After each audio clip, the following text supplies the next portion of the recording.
You ask Tiger to solve. This deals with linear equations with one unknown. The final result is x equals 30. Let's solve it step by step. Isolate the x. Multiply both sides by inverse fraction 5 over -2. Move the negative sign from the denominator to the numerator. Group like terms.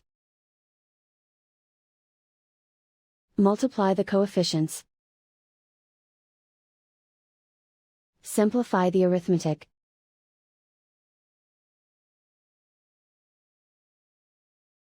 Move the negative sign from the denominator to the numerator. Multiply the fractions. Simplify the arithmetic. And so the final result is x equals 30.